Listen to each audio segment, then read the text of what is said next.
All right, how's everybody doing?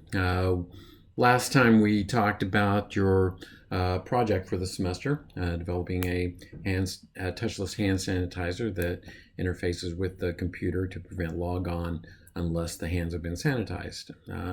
Interesting concept, interesting product.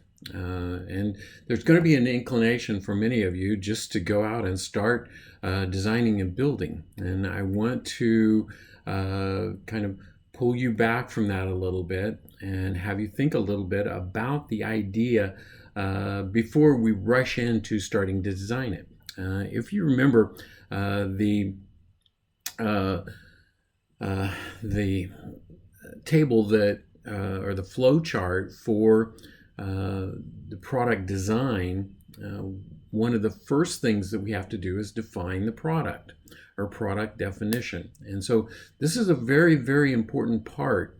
And you have to know where you're going before you start running somewhere. Okay. And so don't start running until you figure out where you're going.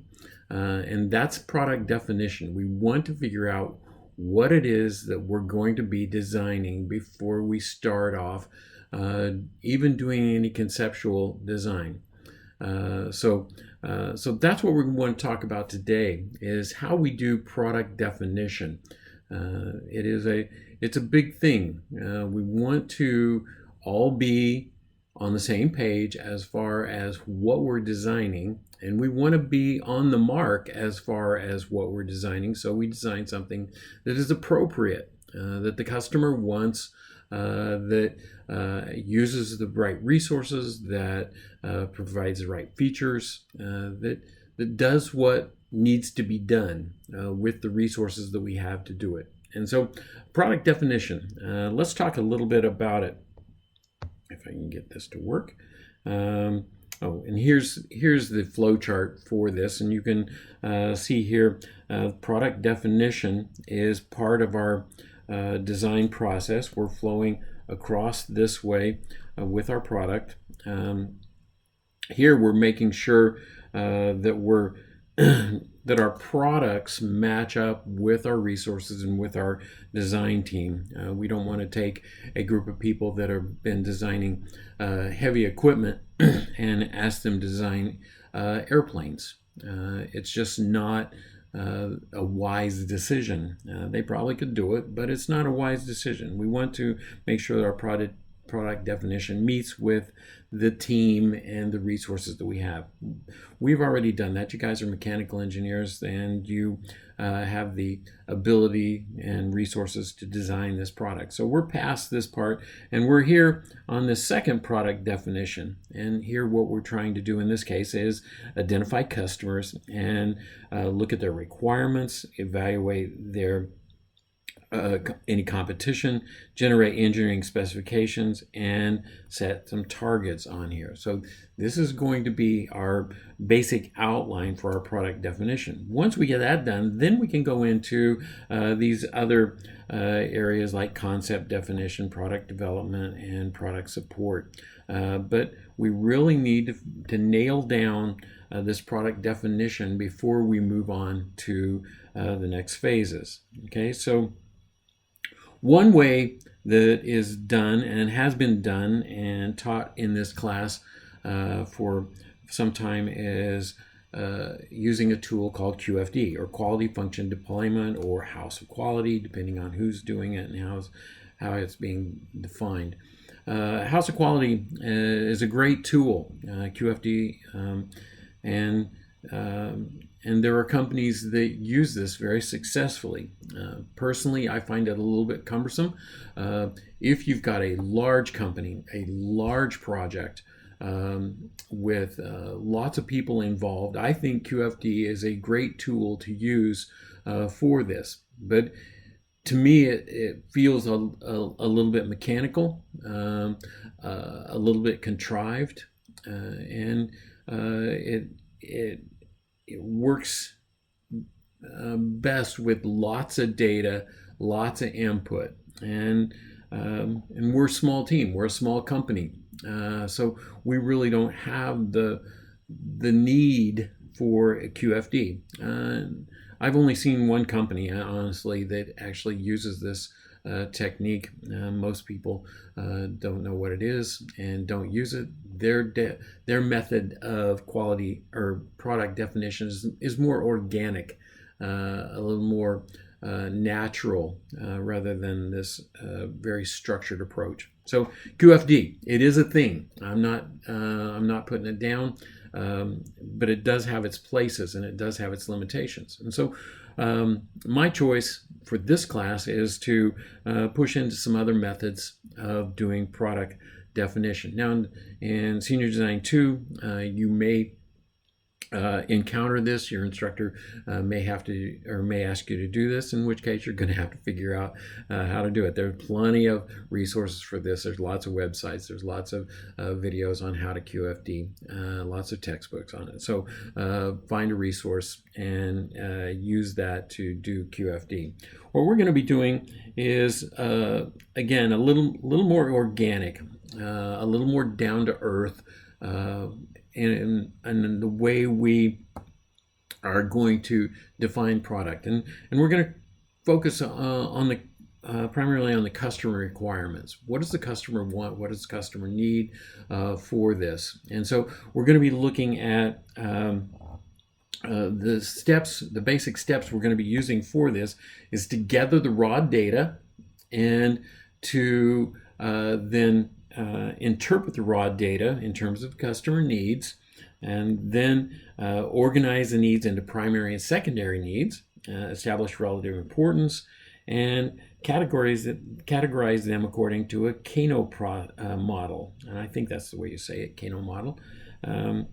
And reflect on the results in the process. Okay, so we're going to be looking at this and trying to figure out what needs to be done. Now, here's the problem.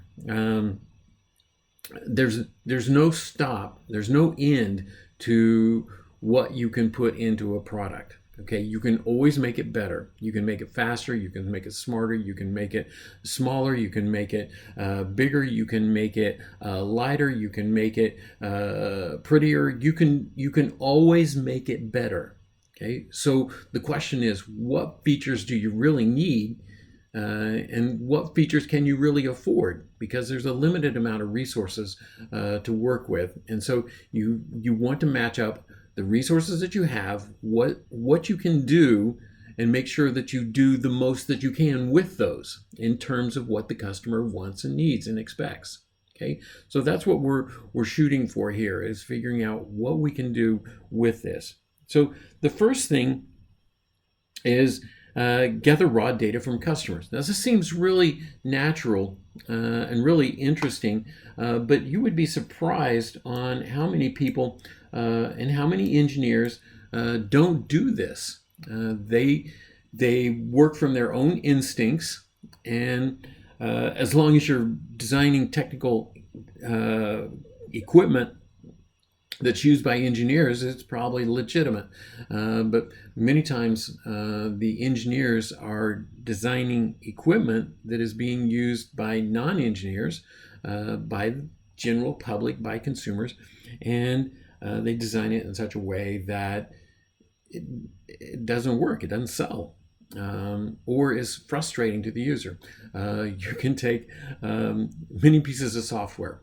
Software is a great example. Or computer hardware is a great example. My wife just goes berserk over software and hardware because it's designed by technical people, engineers, programmers, doing what they think ought to be done. And a lot of times they're not considering what it is that the consumer would like to have done. My wife was telling me just today, she uploaded some pictures to a website. It was really easy. She said it was really easy. It made sense to her. She wrote the company and said, this is really good. This is really easy. I liked this because so many times it is frustrating. I've been going through that myself this summer. I was looking at the operating system Linux that is a very programmer written and driven operating system, and quite honestly, I found the operation of it and the support of it to be unacceptable. The people giving support were kind of jerks. They had written this piece of software for themselves, and it wasn't for anybody else. And if that's what their intent, I guess that's okay. But I would have liked to use it, and it was not user friendly in the way that it worked. So what we need to do is talk to the customers and talk to them about what it is that they need and what they want. And so the way you're going to do that is you're going to interview people. You're going to observe similar or related products. If products have had success in the marketplace, people use them and like them, then that's a good indicator that of the types of things that need to be included in our product. Or you can do focus groups. You can get a group of people together and say, "What do you think? How's this going to work? What do you want? What do you not want?" And get some feedback from them as to what you need to do. One of the best experiences I ever had, one of the companies I worked for sent me a couple times to trade shows. Now, trade shows, huge gathering of people interested in similar products, and so my job was to man the booth, one of a group of people that manned our booth. And so thousands of people would come streaming by and looking at our products and talking about, oh, they had one of these, they had one of those, they would like this.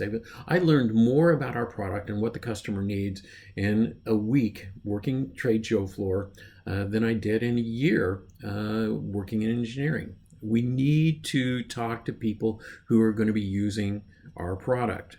Okay, in our particular case, I think you're going to be looking at the people who buy it and the people who use it.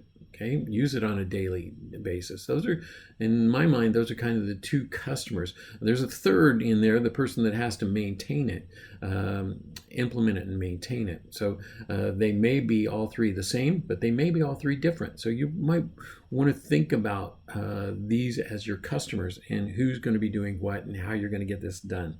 But you want to start thinking about a questionnaire that you can use to ask people questions about the potential product and get some feedback from them, and then start correlating this data. And we're talking about this in terms of the voice of the customer, And this is a big thing, okay? I want you to get used to this. Remember, we're not just looking for functionality, we're looking for marketability. And if it does not meet the customer's needs, then it won't sell, and it just becomes a big paperweight in your office, okay? That costs the owner a lot of money. And so we want to think about what the customer wants and design a appropriately for that. And the way we do that is by talking to them. So we're going to talk to the customer. This is going to be a little bit awkward for some of you, and that's all right. Get over it. We're big boys and girls now, and we're going to talk to people and figure out what needs to be done. Now, once you get that data, then you need to start interpreting it. You need to start thinking of expressing the need in terms of what the product has to do, not in terms of how it may do it. Okay, that'd be jumping the gun a little bit. Don't start designing yet. Just think about what it has to do, and express it specifically. Okay, what product has to do. Let me get that, and then express it specifically, and use positives. Okay, we want to start thinking about what it's going to be doing, what it's not, or not what it's going to be doing. And in negative, we want to turn positive. Express a need as, and I think that's supposed to be as an attribute of the product. Need as an attribute. And avoid words like must and should. Okay, we don't want to lock ourselves in at this point. Okay, we want to start thinking about all these features, okay, things, attributes that it should, or that it could do.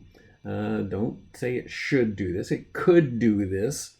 Okay, and then we're going to start deciding which ones we want to implement and which ones we don't. We don't want to lock ourselves into some of these attributes too quickly. We want to keep them as possibles. Everything's a possible at this point. Okay, and so avoid must or should. Okay, so now we're going to organize the needs and now in terms of a primary or secondary need, and that's easily done by putting them on some sticky notes, or you can put some sort of paper columns, and there's a number of ways to do this, but we want to write down all these needs, write the need statements and eliminate the redundancy. There are probably going to be a lot of them that are similar, phrased a little bit different way, picked up by a different someone interviewing a little bit differently, but they're basically the same. So eliminate the redundant statements. Group the cards according to similarity. Okay, so we have all kinds of similar needs in there, and for each group, then attach a label to it so you know what you're talking about in there, and review and edit the organized needs and statement. Okay, so now you're getting this kind of organized and put together in a fashion that makes sense to you and your team, and then you kind of upload this and get it kind of all in your mind for this next step. Okay, now we're going to establish the relative importance of each need. And this goes in 5 different levels. Okay, undesirable, not important, nice, highly desirable, and critical. Okay, it goes from I don't care if it's there to it must be there. And in each step in between, there are going to be 5 different levels of this. So this starts framing the things that we've identified in terms of, okay, this one ranks high, this one ranks low, this one is somewhere in the middle. What are we, and it starts giving us an idea of where these things rank, okay? Because we want to figure out, what needs to be in there with the resources that we have. Okay, what needs to be in there with the resources that we have to do it. Okay, so now this particular method uses an idea, this Kano model. Okay, and it's an interesting model, and I find it very, very appropriate for this. There's a couple of links that I'm going to give you that really will flesh this out, but I want you to kind of follow along with me for just a little bit here. Look at the vertical axis, customer satisfaction. Okay, goes from disgusted to delighted. Okay, so going up this way is better. The customer's happier if we're in the delighted range rather than the disgusted range. And then look at the horizontal axis, the product function. Okay, everything from absent, the function isn't there at all, to fully implemented. Okay, we pulled out all the stops and we fully implemented this feature in there. Okay, now what Kano model says is that there are different types of classifications on this, or categories. Okay, the first one that we're going to look at is this performance. Okay, this is what we normally think of when we think about these types of things. The more we implement a feature, the more happier the customer is going to be. Okay, the more power you get out of your cell phone battery, the happier the customer is going to be. The bigger it is, the happier the customer is going to be. And it's proportional and it's linear, and it's this performance in there. Okay, so that's one model, and you need to start thinking about that. But there's a couple other models in here. There's this basic feature, okay, in here. Okay, now this is something that if it's not there, the customer is going to be really disgusted. Okay, your cell phone doesn't have a phone implemented in it. Okay, I'm not happy if I don't have a cell phone or don't have a phone in my cell phone. Okay, the expectation is that the cell phone's there. Do I really care that it has a super high performance on my cell phone? No, all I want to do is make calls, but it needs to be there. Okay, I don't necessarily care that it's a better performing phone than another phone. I don't even know what the qualification is for a better performing phone. Okay, but I know that if it's not there, I'm going to be really disappointed. Okay, so this is a basic feature in there. Currently, our cell phones need to last an entire day. The battery on our cell phone needs to last an entire day by minimum. Okay, and so that's a basic feature. Okay, and there are features like this in products. Okay, and now the interesting part about this is that the customer satisfaction doesn't go up significantly, and we can never make them fully happy or delighted with this. Okay, so we implement it at a level using the resources we have. We implement it at a level, and that's adequate. Okay, people are neither disgusted nor delighted. They're never going to be delighted, but they might be disgusted. So we implement enough of it, use enough resources to implement it to the point where they're okay with it. It's good. It's nice. But if we pull out all the stops and fully implement this basic feature, they're still going to be about the same. They're still going to be saying, "Okay, that's good. I don't care. That's nice." So we could use a tremendous amount of resources just to get them to the okay stage. Okay, so a little more okay than they were by using a very limited amount of resources. So be mindful of that. Now, the other line we have in here is this excitement phase. Okay, these are the features that are wow, bang, boom, your head flies off. Okay, the first time you picked up a iPhone and you started moving around on it, and it was so fluid, it was so nice. You were just like, oh, this is a whole new ball game. This is really, really cool. This is excitement. And so we can have these types of features on our system.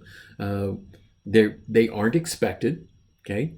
They aren't expected. So down here where they're not implemented at all, the customer doesn't know any better.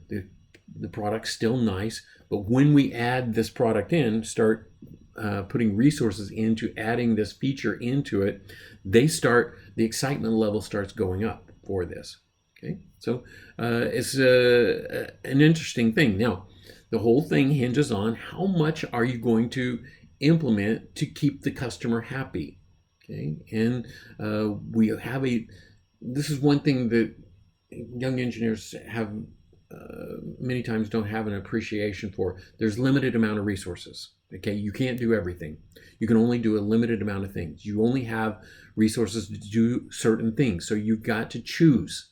You've got to choose what is appropriate. What do you do with the resources that you have?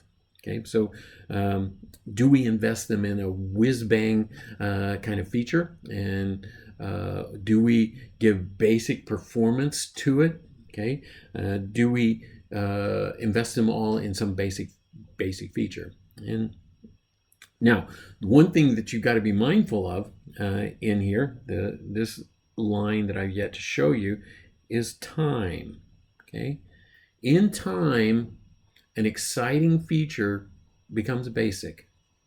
Okay, the fluidity of an iPhone display was really exciting in when it first came out in 2007, whatever it was.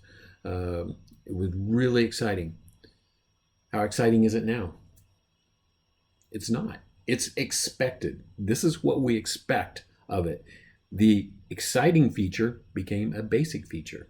Okay, we expect this. We expect this fluidity from our cell phones at this point. And so we have this this time element in there also, that you can invest a huge amount of money to get this excitement that tomorrow is going to be a basic feature.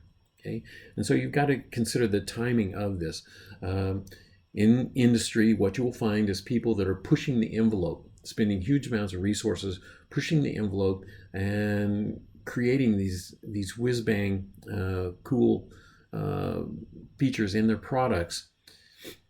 But then you'll have companies that look at someone's done that.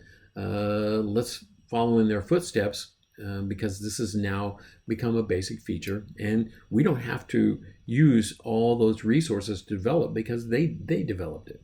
Okay, we'll just kind of coast along in their wake. And so this is another strategy for this. And so you've got to start figuring out what it is that you want to put in there. How is it going to be implemented, and what are we going to do for this? But remember, it is what features, what attributes, what characteristics are you putting in there, and what's the cost behind them? And you choose wisely what features you're going to be putting in there to make sure that you have the appropriate balance in there. Okay, reflect on the results and process. This is what we've been talking about. You want to challenge this and make sure they're consistent with the knowledge. Did you do your research? Did you do your interviews correctly? Does it make sense? Are your conclusions based on what's going to get implemented due to the response of the customer and the resources that you have? Does that all make sense? You want to come back and do this double check to make sure that you're going to do what should and can be done to satisfy the customer with the resources you have. Probably be a good idea to take those back to a group of customers and say, okay, this is what we're proposing. What do you think about that? And see their response. Are they okay with that? What are they thinking about that? But that would be a good double check on that. Okay, so that is our discussion about product definition, and I'm going to post an assignment. I'll create a little video talking a little bit about the assignment for you next.